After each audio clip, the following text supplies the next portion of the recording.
নমস্কার বন্ধুরা, আপনি দেখছেন স্টক মার্কেট বাংলা। আজ আমি আমার নিজের মিউচুয়াল ফান্ডের পোর্টফোলিও রিভিউ করতে যাচ্ছি। তাহলে দেখা যাক কত টাকা বাড়লো, কত টাকা কমলো। আগের দিনের মিউচুয়াল ফান্ড আপডেট হয়ে গেছে নিশ্চয়ই। আপনারা জানেন যে একদিন মতো সময় লাগে মিউচুয়াল ফান্ড আপডেট হতে। তাহলে আজকে হলো 19 তারিখ, তার মানে 18 তারিখে কি ঘটেছে সেটাই আমি আপনাদের সামনে তুলে ধরবো। ভিডিওটি যদি ভালো লাগে অবশ্যই লাইক শেয়ার সাপোর্ট করবেন। চলুন আমি গ্রো অ্যাপস খুলে নিলাম।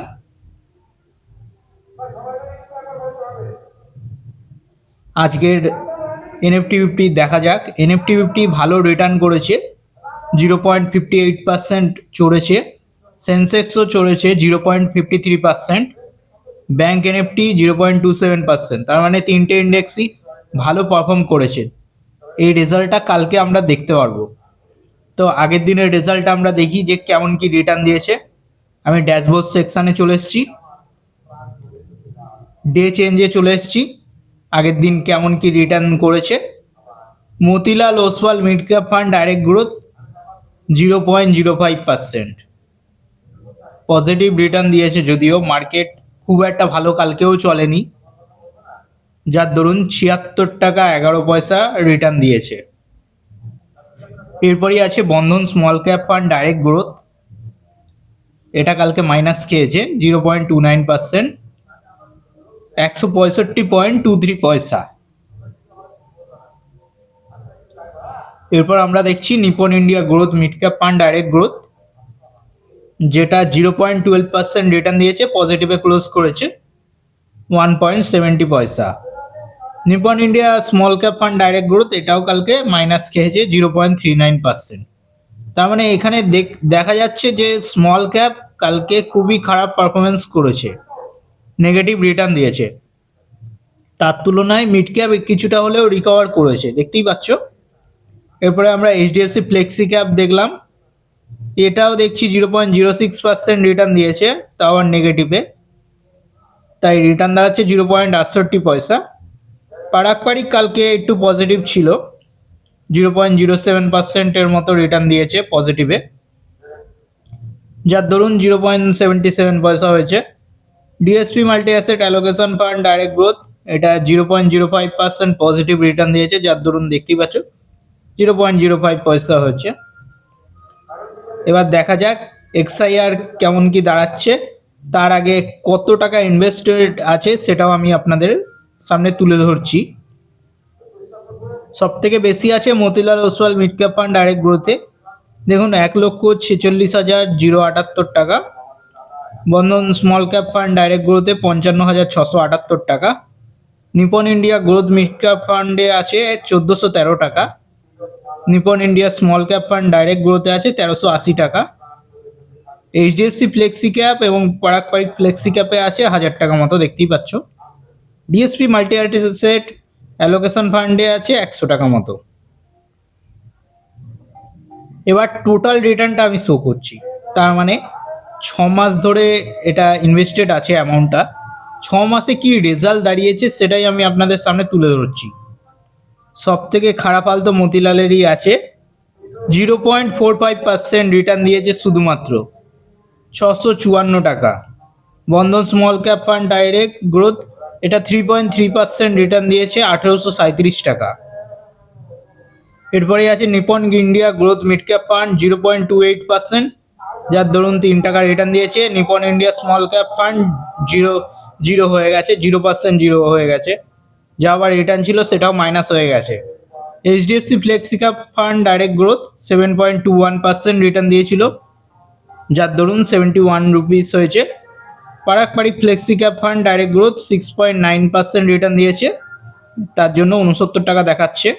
DSP multi asset allocation fund direct growth, এটা রিসেন্টলি ইনভেস্টেড হয়েছে 100 টাকা মতো, তাই 1%-এর মতো 1 টাকার রিটার্ন দেখাচ্ছে। এদের মধ্যে সব থেকে বেস্ট করেছে HDFC flexi cap fund direct growth 7.21%। তারপরে সেকেন্ড আছে Parag flexi cap fund direct growth 6.9%। তারপরে আছে Bandhan small cap fund direct growth 3.3%। Third নাম্বারে এটা আছে। এরপরে মতিলাল, নিপন, ডিএসপি এরা আছে। এবার এক্সআইআরগুলো দেখিয়ে দিই। এক্সআইআর কত দাঁড়াচ্ছে, এক্সআইআরও সেমই কথা বলবে। দেখো টপে রয়েছে HDFC flexi cap fund direct growth 11.77%, Parag Parikh second best 11.33%। DSP multi asset এটা তো রিসেন্টলি ইনভেস্টেড আছে, তাও এক্সআইআর এখন শো হচ্ছে 19.71%। তারপরে এই বন্ধন স্মল ক্যাপ ফান্ড 5.69%, বাদ বাকি মতিলাল আছে 77%, তাও আবার 0.77%। তারপর Nippon India mid cap fund আর স্মল ক্যাপ ওই 0.49 আর 0.06%। এবার আমি আপনাদের সব কিছুই দেখিয়ে দিলাম।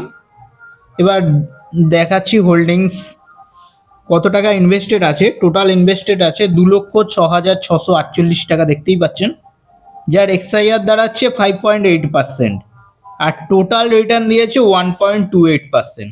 এর থেকে এফডি বেটার। আগেও বলেছি এই বছরের স্টক মার্কেট একদমই চলেনি, বিশেষ করে মিড ক্যাপ স্মল ক্যাপের তো খুবই খারাপ হালাত, খুবই বাজে। যা আবার লার্জ ক্যাপ একটু চলেছে, আর বেশিরভাগ ফাইন্যান্সিয়াল সেক্টরগুলো চলেছে। আমাদের এখানে ফাইন্যান্সিয়াল সেক্টর হোল্ডিং নেই, যার জন্য এত কম দেখাচ্ছে এবং নেগেটিভ রিটার্নও দেখাচ্ছে। ওয়ান ডে রিটার্নও দেখতেই পাচ্ছ 92.68 টাকা, তার মানে 92 টাকা মাইনাস হয়ে রয়েছে, কোনো প্রফিট হয়নি আগের দিন, উল্টে 92 টাকা মাইনাস হয়েছে, 0.04% মাইনাস হয়েছে। টোটাল রিটার্ন দেখতেই পাচ্ছ 2,638 টাকা, 1.28%-এর মতো আজ পর্যন্ত রিটার্ন দাঁড়িয়েছে। এবার দেখাবো কী কীতে ইনভেস্টেড আছে, কোন কোন সেক্টরগুলোতে, চলো দেখে নেওয়া যায়। এখানে গ্রাফগুলো দেখতেই পাচ্ছ কেমন কি ইনভেস্টেড আছে। ইকুইটিতে দেখতেই পাচ্ছ টোটালটা ইনভেস্টেড আছে 99.95, হাইব্রিডে 0.05%। এবার দেখা যায় কি কোন কোন সেক্টরে আমাদের টাকাটা ইনভেস্টেড আছে।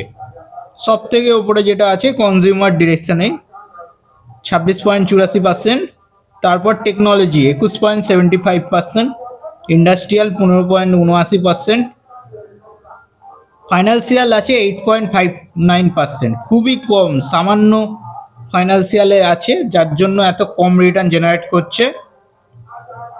এরপর আছে হেলথ কেয়ার 6.64%, এরপর material, real estate, consumer staples, energy, utilities,